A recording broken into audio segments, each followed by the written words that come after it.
So from a design eye, I'm walking these aisles, viewing it as a battlefield, and essentially trying to go, okay, who's doing what are the visual tropes happening in this category, and where can I challenge? What's happening, ladies and germs? This is Alex Osterly, and thanks for tuning in to another episode of Food Marketing Nerds. For those of you looking to hone in on your brand strategy and how to differentiate yourself in a crowded marketplace, this episode is going to be a goldmine for those who are looking for creative inspiration and how to get your brand strategy together. Get it together, people. On the show, we've got Fred Hart, creative director of Interact, which is one of the top branding and packaging design firms in the food and beverage industry. And they're based out of our home state of Colorado, so bonus points in my book. Fred is a thought leader on design thinking, especially in the food and beverage industry, and you'd have to pay a pretty penny for the advice that he's going to give away in this episode for free. In this episode, you're going to learn why great design might actually be the worst thing that can happen to a new company, how you should approach branding if you don't have a clear-cut strategy, what new trends are starting to gain traction in the food and beverage industry, and plenty more. So let's go hang out with Fred. Welcome to the Food Marketing Nerds Podcast, where we talk marketing, branding, and social media with the smartest minds in the business. Here's your host, Alex Osterly. Fred, welcome to Food Marketing Nerds. Thanks for having me, Alex. I appreciate it. So can you tell the nerd herd a little bit more about Interact and how you got to the position you are today? Absolutely. And I want to know first, did you name the nerd herd, or is that a self-proclaimed title by all your fans out there? I named him. Okay, that's great. I'm Fred Hart. I am a creative director and a partner at Interact. We are a strategic branding and packaging design agency here in Boulder, Colorado. And what kind of makes us unique is we work exclusively with food and beverage companies. So everything we're dealing with ultimately comes down to packaging. And so it's a lot of CPG work. But what I think is so fascinating about the industry that we're in is it's really, in my eyes, the only form of competitive design. And what I mean by that is when you look at corporate identity or advertising or UX, UI, web, all of these different things, they kind of exist in their own vacuums. They really just need to do a great job of representing themselves and kind of teasing apart the differences. But with food and bev, we are building brands that sit on shelves next to all of their direct competitors. And then you're also fighting for like share of stomach. So if I'm kombucha, not only am I against all of those competitors, but I'm also against juices and teas and all of the other beverages. It really requires a chess game, which is, I think, the most exciting part for us. That's a really interesting perspective of thinking of it as stomach space more than just shelf space. Yeah. So I'm sure you've read the book Creative Confidence, or have heard of it at least. You know what? I honestly don't think I have. You should definitely read Creative Confidence. It's from the guys that founded IDEO. Okay, makes sense. And it's all about design thinking. So, I love that. So Creative Confidence is one of my all-time favorite books in regard to human-centered design. Yep. But a lot of what they discuss is very tech-focused and manufacturing. So just with design thinking in general, how does that play into the work that you do at Interact? Yeah, I think it's the underpinning of everything that we do. You'll find a lot of design agencies that are really good at painting a specific type of picture. Or in other words, they're really great at building the same vehicle every time. But if I'm trying to get to the moon and you're building me a car, that clearly is not going to work. So we think of, design thinking as, like you mentioned, human-centric problem solving. And I think it's important to understand the kind of differences in creative thinking or design thinking versus critical thinking, because critical thinking is kind of, the analysis of breaking down ideas, and design thinking is really like a creative process about building them up that I think lead to more emotional places than analytical places. And at the end of the day, all of our work has to be moving. When we think about the fact that we are in consumers' lives and ultimately we're getting people to spend their hard-earned money on these amazing brands and products that we get to partner with, like that's a big deal. That's moving people to put their money where their mouth is, essentially. And you have to be true and you have to be honest. And everyone's favorite buzzword right now is authentic. But honestly, to have a lasting relationship, which all good brands are like people, you really need to resonate with the human condition. And that's what we focus on. Is that kind of how you look at branding and brands in a way, is that it's relatable to a person? Absolutely. I mean, if you think about like your group of friends or the people that you want to associate yourselves with, they have a certain set of ideals personality traits and beliefs. And the way that we adopt brands is very much the same. We surround ourselves with brands that are perhaps aspirational for us, right? Like no one really wants to hold up a mirror to themselves all day. And so it's about that sort of greater belief that also then in turn says something about them. You know, when we look at food and bev, in bev especially, it's inherently portable because it has to be in a bottle. And because of that, it turns into this like social badge or this form of social currency where I'm seen with it and it says something about me just as much as the shoes on my feet or the watch on my wrist. And being able to build that identity for a brand to resonate with a certain crowd is really rewarding. So kind of hitting on that point, can you just give us a high-level overview of what your approach to brand strategy with an established company who maybe needs a little guidance for their branding versus a startup who hasn't developed a brand at all? Absolutely. And I'll just kind of dive into one of our case studies. So we're still continuing to work with an amazing craft beer company, Dogfish Head, out of Delaware. And they're been around for 21 years. They're one of the grandfathers of sort of the craft beer.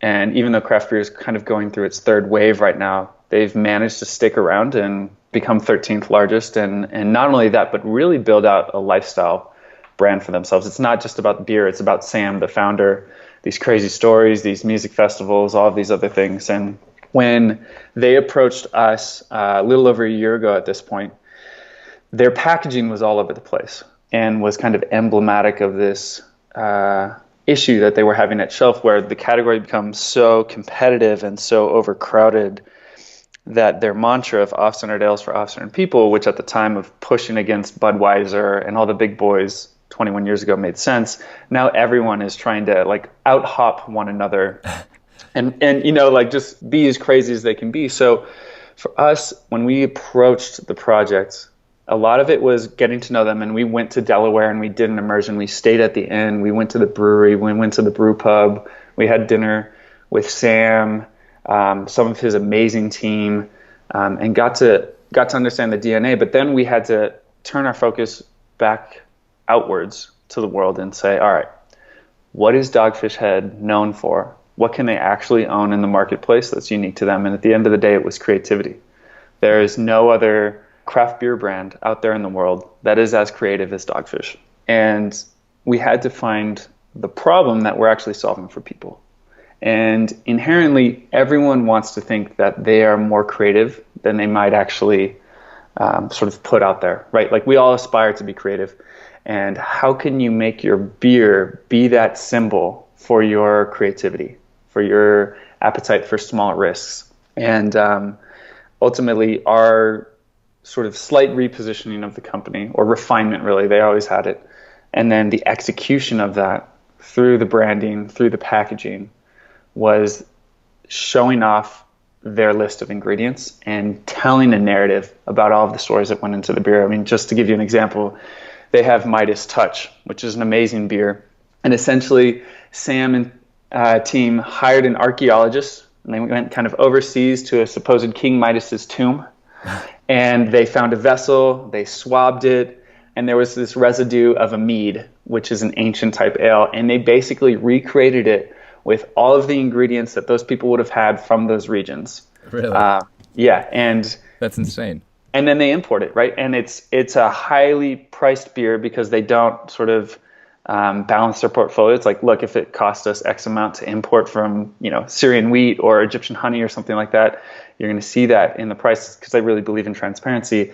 But that's just like one of a million stories behind all their beers. And so our job was to begin to articulate that rich story and also focus on the ingredients, which is their palate for creativity, which at this time in the marketplace, everyone is obsessed with transparency in the food world, right? Like you think about Kind Bar, you think about Blueprint Juice, like people are putting ingredients on the front panel, they're letting you see as much of the product through the packaging as possible, and yet no one had translated that to craft beer. So we found a really interesting conversation that no one was having that was relevant, that we could leverage in the marketplace. And if you look at the Dogfish Head packaging, you know, the entire handle is just covered in these ingredients that fall onto the front of the 6-pack or 4-pack. The idea being that every time I grab that handle, I have a literal handful of ingredients. Turn it over to the side, and you're seeing this bottle silhouette of the beer bottle, and it's filled with iconography of the hops or the wheat or the barley.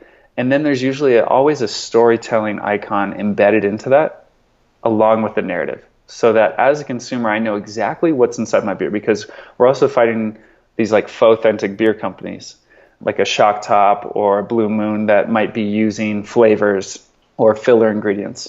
And this is our way of saying Dogfish Head is true to the core, and it's creative with the most amazing ingredients you'll find in the industry.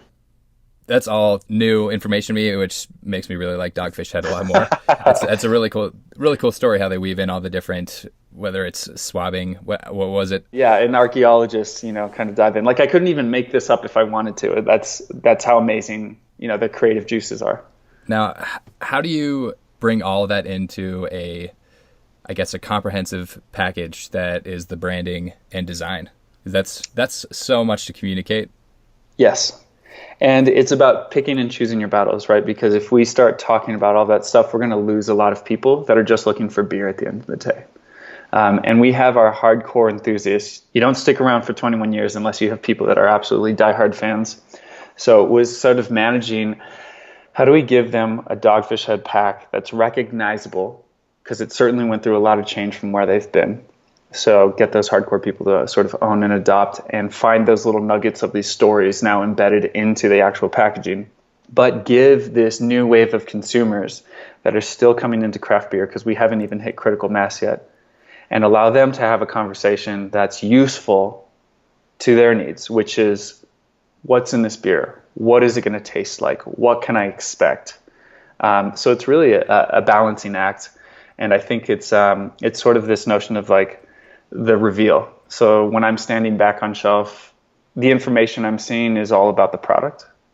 But as I get closer and I'm holding things in hand, whether that's the cans they just launched for the first time, or the beer bottles, or they're really looking through a six-pack, a story reveals itself. And that's kind of the rich engagement that leads people to really passionate experiences. And it's all about making an impact.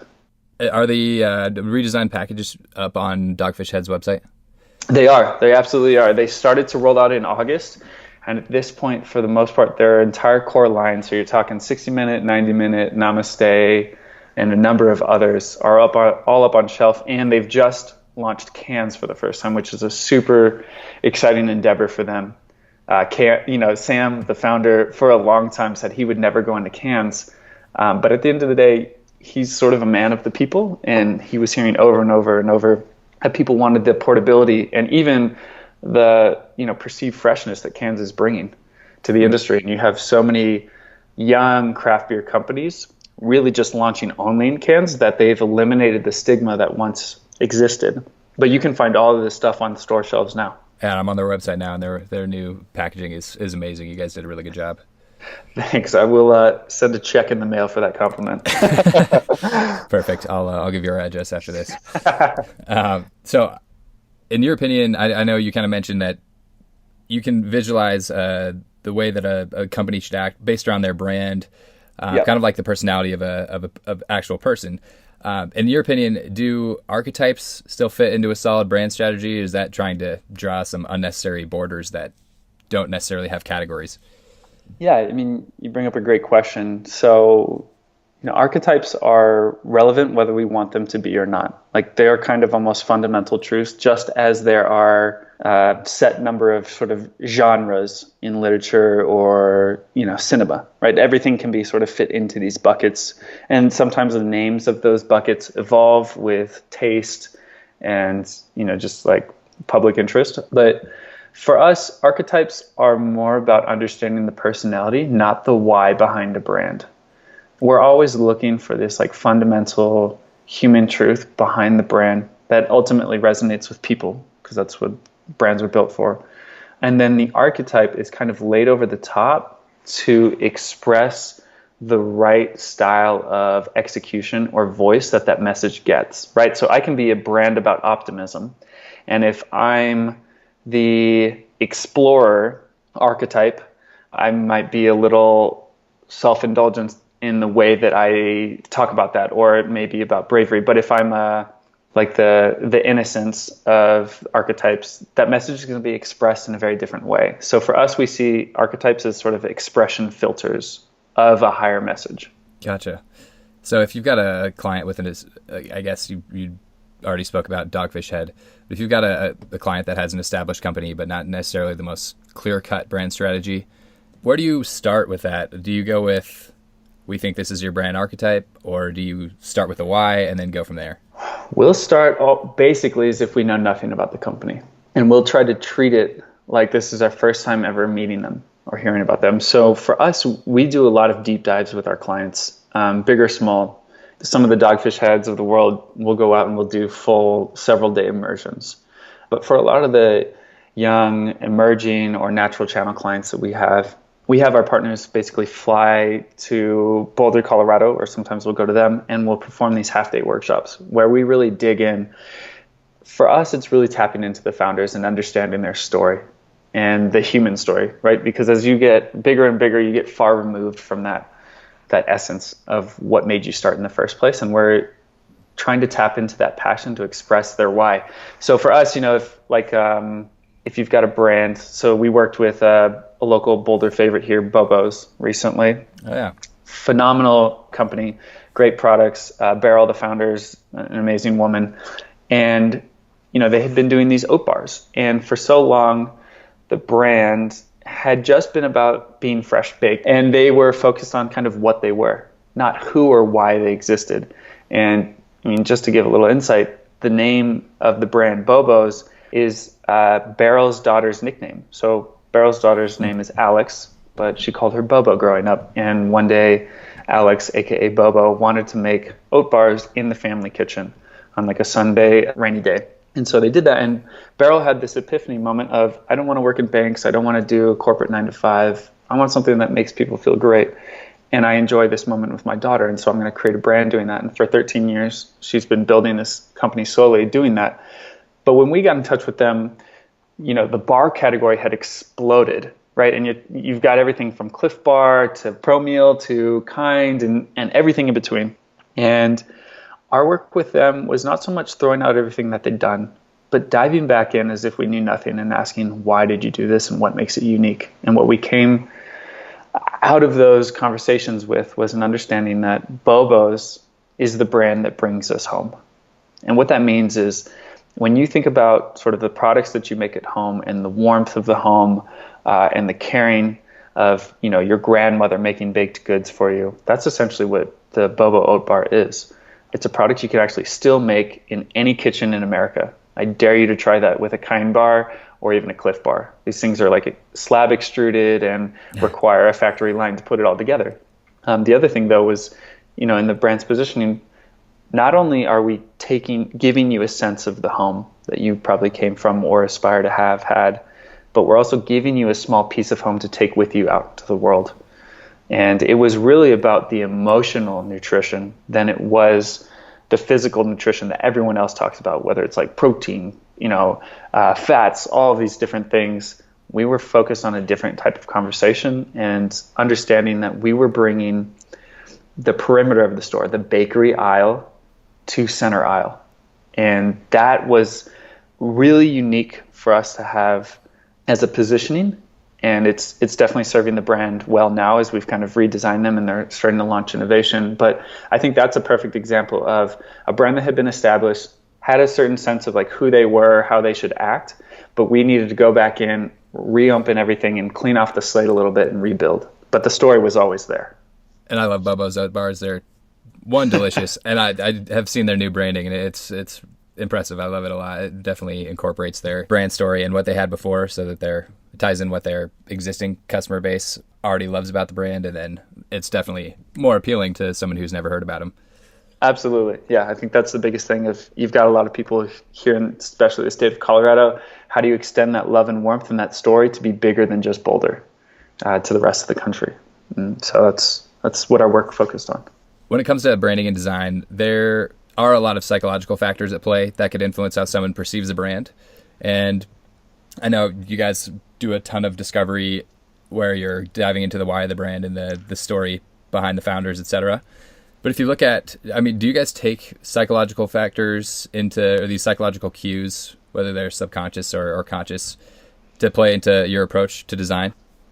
So they definitely exist, right? Like, I mean, the subconscious is a very real thing, and it participates in every decision we make in the real world. So there's no denying that it certainly has a level of influence. Now, there are agencies that will do eye scanning tests, heat mapping, will maybe argue for certain color palettes that are, high impact, high contrast, memorable, etc. But I find that sort of approach to be very manufactured. And at the end of the day, if we're doing our job right, we're telling a story through visuals. And we have a mantra in the studio of people don't read, they recognize. And that's probably the biggest sort of psychological cue that we take into all of our work, is understanding the fundamental truths to iconography, to symbols, essentially. It's the reason why a picture is worth 1,000 words. And if you see, like, if I'm holding a can in my hand and it's just red, you will instinctively know that that is Coca-Cola. It's the same reason why I can have a small teal box in my hand and you'll know it's Tiffany's, right? Like, you recognize those things. You didn't even have to read any of it. And our whole goal, I mean, the ultimate, sort of achievement for us would be to create packaging that didn't have a single piece of typography on it, like not a single piece of messaging that you could look at and fully understand. Now, we're a ways away from being able to do such a ambitious feat, but I think that's what we aspire to do. And in all of our work, we want people to recognize an element before they have to try to read something. Because I can always choose whether I want to read or not read a billboard, a newspaper, an article, whatever, but I can never choose to not recognize something. Best quote of the interview so far. Perfect. So that kind of leads me to the next question. I mean, anyone who's worked in merchandising or branding walks through a grocery store with a completely different perspective than the typical consumer for the rest of your life. Once you've worked in it, then you're ruined for life. Yeah, absolutely. So what are some of the things that you pay the most attention to when you're walking down a grocery store aisle?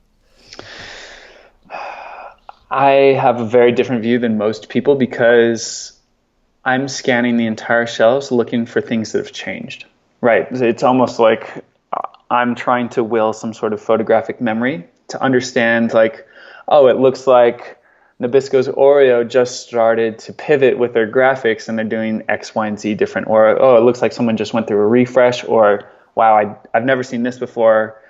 Looks like it's a complete redesign of something. So from a design eye, I'm walking these aisles, viewing it as a battlefield, and essentially trying to go, okay, who's doing what? What are the visual tropes happening in this category? And where can I challenge? Another one of our mantras is challenge the category, not the consumer. And what that ultimately means is don't be different for different's sake. If I look at the soup category right now, I'm looking at an aisle full of brands that have a Me Too approach from a packaging standpoint of everyone is either showing me a spoon of product or they're showing me a bowl of product. And everyone's having the exact same conversation. And there's a real opportunity to zig while the category zags there. But how do I do that so I don't alienate people's ability to perceive taste or appetite appeal or the things that are big drivers?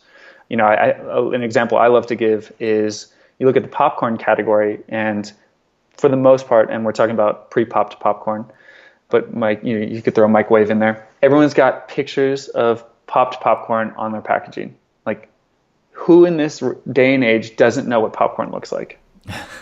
Right? It's like, it's like being told how to put on a seatbelt in an airplane. It's like, I got it.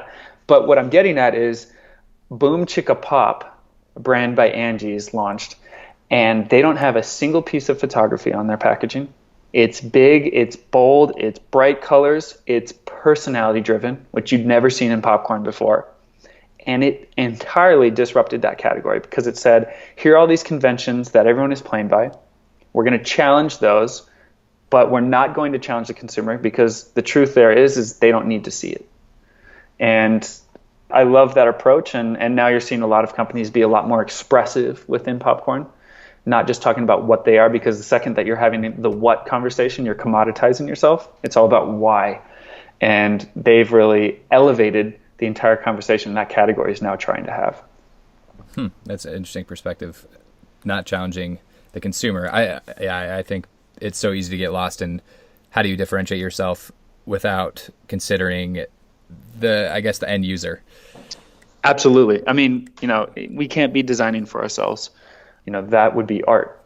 And I think we're really focused on the human element. So on the same topic of walking through grocery stores and really taking a hard look at the different shifts in brands and whatever else you're looking for, just in general, your line of work, there are progressive companies, especially in Boulder in the natural foods industry, that are coming to you for strategic guidance, which means that you have to be on the bleeding edge, if you will. Yep. So can you give us a little insight into what it is or where you're looking for cues that might indicate that an idea has or a trend has some substance behind it? Yeah. We go to 14 trade shows a year. Most of our clients are actually outside of Boulder or Colorado. We're talking New York, LA, San Francisco, Chicago. We're traveling all over the place. We're part of a food and beverage incubator called Excel Foods in New York, where we help mentor a lot of the sort of classes of brands that they take on, which are very young brands. So we're getting to see a lot of bleeding edge stuff just by attending all of these things. But for us, it's always going to the most forward-thinking grocery stores. So that would be a Buy Right in San Francisco or an Erewhon in Los Angeles. These are people that are really fostering kind of like out there products, bleeding edge stuff. And then it's really going to a lot of restaurants and meeting with chefs and visionaries who are putting out unique experiences into the world, where we will see sort of a groundswell of potential innovation. So, you would see the use of quinoa or kale years ahead of the sort of mainstream trend in restaurants or food trucks or all of these sort of different avenues. So for us, it's getting as close to the source of true culinary innovation, because ultimately the industry will start to replicate what works at those small ground levels. Going to farmers markets every time we're in a different city, that's what we really focus on. And our Instagram is really just all about our journey through this food and beverage world and all of the crazy things we're seeing. And that's kind of how we approach trying to find these trends and connect the dots. It's not just about making observations. It's about drawing insights and making leaps from those observations. Nothing is ever going to be fact-based. If it was, everyone would know it and everyone would be able to bank on them. Speaking of which, when we were trying to get this interview scheduled, I know you were going to the Fancy Food Show out in San Francisco. Yep. Were there any interesting emerging design trends or food categories that you saw starting to emerge? Yeah, certainly were. So I think right now we're seeing a ton of shrubs and vinegars sort of launching into the market. So we're seeing a lot of drinking vinegars, which is going to be new for a lot of people, but it's kind of riding on the coattails of kombucha, if you will, of a type of beverage that's been around for eons, but is now finally making its way into mainstream America as this really sort of functional, healthy for you beverage set. So vinegars and shrubs are definitely starting to grow, and you'll see those a lot of places now, especially like at a Whole Foods and stuff like that, but even certain Krogers or Safeways are starting to get in there. I think we've been seeing a redefining of the word diet in the natural food segment recently. Thank goodness. Yeah, because I certainly don't want to say that I'm on a diet, but I do want to say that I'm eating skinny popcorn or It's not a diet, it's a lifestyle, bro. Absolutely. Gains. But there was like a salami brand at Fancy Foods that was skinny salami. There are skinny almonds. There are all these skinny type of products, or there are things that are called wisps or crisps, or things that are just like lighter sounding, that are basically veiled words of saying lower calorie, lower carbs, whatever. So it's really interesting to see a unique vernacular develop for this healthier world that we're all living in. Natural and organic continues to see tremendous growth, and now it has its own set of terms that have always been around in food, but you're just seeing it move away from conventional, diet terms and stuff like that. I think the other thing that we're noticing is kind of like the snackification of sweets. It started with arguably Sheila G's like brownie brittle or bark thins. And you're seeing brands develop these indulgent products, but in a way that makes you feel like they're for everyday use, not just like the most precious chocolate bar you've ever had, or something that is really like, if I'm going to have a Butterfinger every day, I'm going to feel pretty crappy about myself. But if I'm having snacking chocolate, or, there even Smashmallow is a snacking marshmallow brand. One of the flavors has like chia seeds in it, right? Like you're seeing like the use of ingredients that make me feel like there's a health halo around it that I don't have to feel as bad about. You were talking about Excel. Is it Excel Foods? Yeah, Excel Foods. Excel Foods, the incubator where I know you mentor and advise multiple different food and beverage companies. So what are some of the most common issues that you see food and beverage companies struggle with in regard to branding and design? Yeah, we're fortunate to also speak at BevNet, which is kind of the largest beverage network. We talk about that exact subject a lot of the times to their education classes. The most common thing that I'm seeing is brands are so eager out of the gate to just tell everyone what they are. And sometimes that's necessary if you're truly creating a category that hasn't existed. But for a lot of the times, everyone falls into a predefined place in the store or in consumers' minds, more importantly.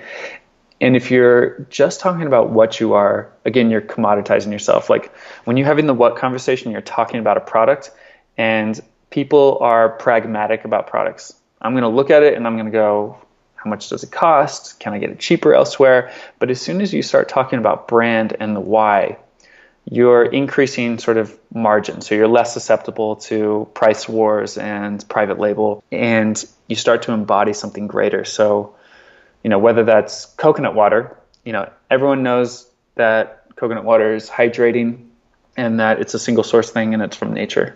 So that's a conversation you don't need to waste your breath on. Now tell me why your coconut water is different from a Zico, which is very like clean and modern and kind of like for the urban lifestyle individual or person that wants that sort of mindset, versus a Vita Coco, which is kind of about fun, celebratory, island health. And so if you're coming out with this new coconut water, you better carve out an interesting place. I think the perfect example is like when you look at the beverage category for energy drinks, you had Red Bull who created the category.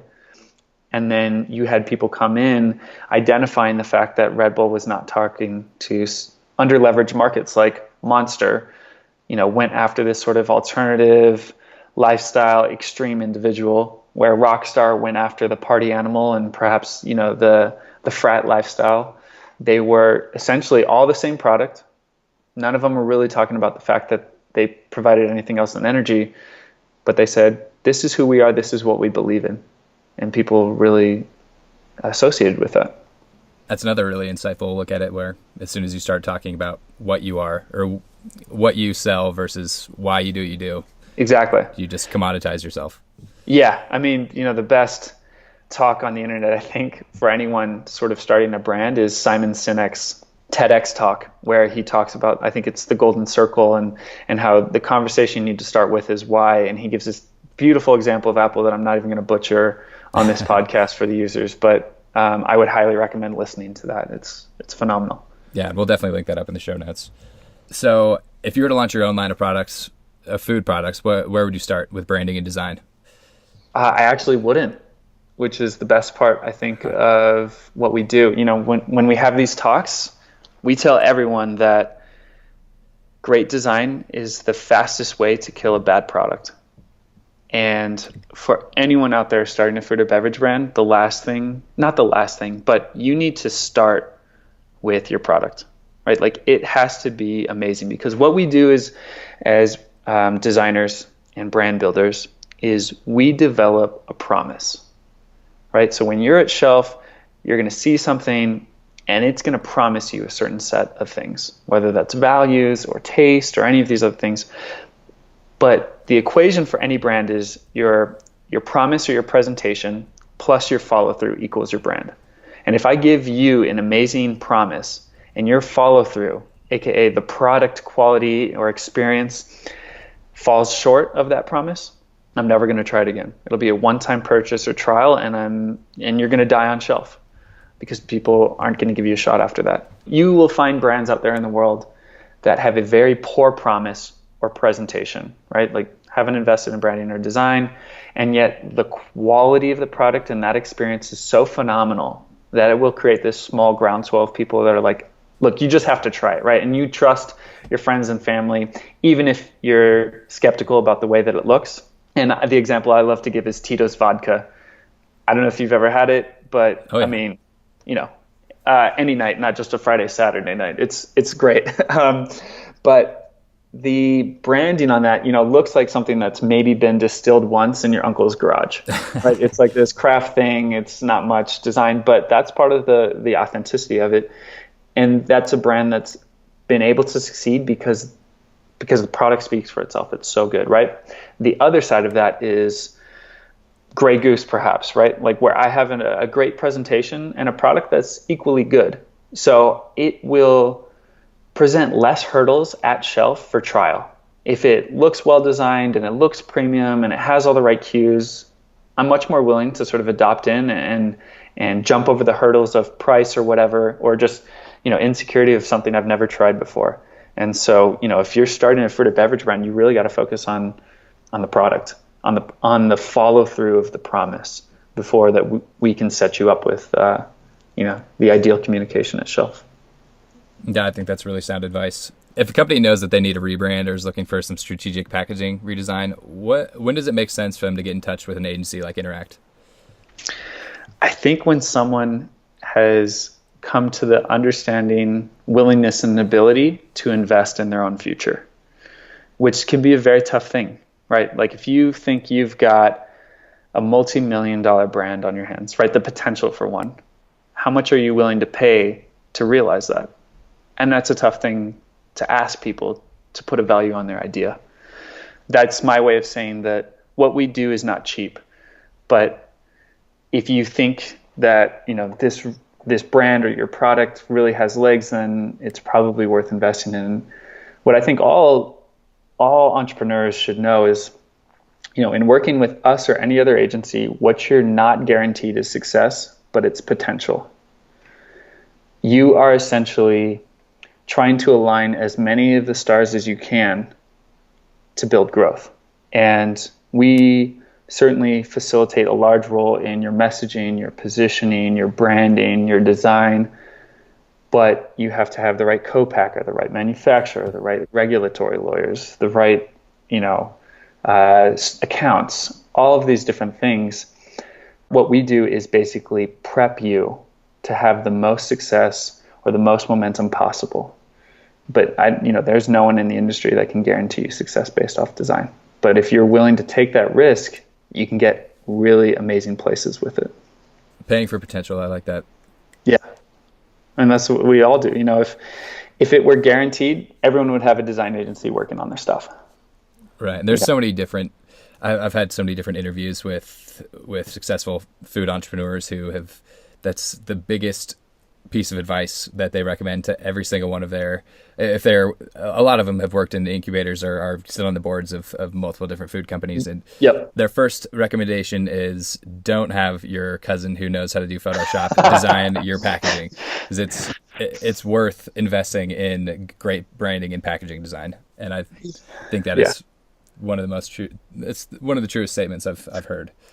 Absolutely. I mean, we come up against a lot of those type of conversations, and we just say, hey, look, you might have someone that knows how to design, how to execute, but what you need is design thinking, which is where we started this podcast.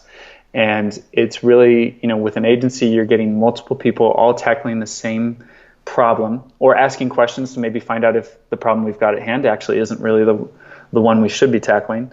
And you're bringing a lot of people's different experiences. Every time we work on a project, we build a new set of experiences. And that's ultimately what you're paying for, is the ability to problem solve and tapping into potential. So there are a couple of questions that we ask each of our guests. Are there any productivity hacks that you use on a daily basis to keep you on your game? Yeah, I check email as little as possible during the day. I've got an amazing team at Interact, whether it's the design or account side. Like, I work with phenomenal people, and I'm lucky to say that. And for me, being the creative director, my time on emails is far less valuable than me diving in on creative problem solving or helping any of the other team members out. So, I check email really kind of once in the morning to make sure that I hit all that stuff. And then late afternoon, at night, basically, I'll dive back into, 50, 70 emails or whatever. But by not constantly checking, I can be that much more focused at a time and dedicate to tasks. And I think the other thing for me is basketball, which is just basically exercise for anyone, but it's my form of meditation. A lot of people in Boulder meditate, and I haven't found that niche yet, but when I play, I just zone out and it becomes habitual and mechanical and is the sort of reprieve I need from the day. Do you have any books that you always recommend to people or that have influenced the way you think about design? Yeah, when I think about what really set me on the path to get where I am today, it was reading a lot of books that my sort of mentors had given me, and one of them was 22 Immutable Laws of Branding.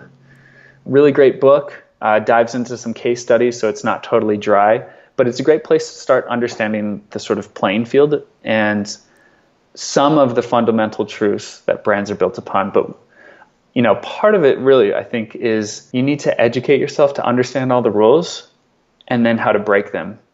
As I continue to gain more experience just within my own life, and I get older, I find that I actually become more, not risk adverse, but essentially the opposite. Like, as I learn more and more of these rules, I actually become more of a challenger. And basically, I think that a lot of people should be reading things to, one, just set a bar of understanding, continue that so eventually you feel comfortable and you know why you think you ought to break certain things. The other book that I just finished reading was Originals by Adam Grant, which is about how nonconformists move the world. Really great one. Adam Grant is like a professor at the Wharton School of Business and goes through the opening chapter with his own mistake of not being an early partner in Warby Parker, because 3 of his students had approached him about that. And he turned it down because he didn't think they had what it took to be as disruptive as they wanted to be. And they essentially didn't conform to his preconceived notions of like what the ideal entrepreneur looks like. And he kind of takes that model and flips it on its head. And I think it's really inspiring for anyone that wants to make a change in the world that also feels like they haven't taken that sort of ideal path. I think it celebrates that. Thank you so much for coming onto the show. I love having these kinds of conversations just around branding and the strategy around it. And you guys do really great work at Interact, and a lot of that is a testament to your creative ability. So thank you again. Absolutely. Thank you. And, I'm fortunate to say that it's not me. We've got some amazing team members, but the platform you provide is phenomenal. So keep putting out great stuff. I'll be listening. Where can people find out more about Interact? Yeah, just go to interactboulder.com or check us out on Instagram, Interact Boulder. That's probably going to be some of the more engaging stuff. Awesome. Well, Fred Hart, thank you so much. Thanks for listening to the Food Marketing Nerds podcast. For interview transcripts or to download your free social media ebook, check out foodmarketingnerds.com.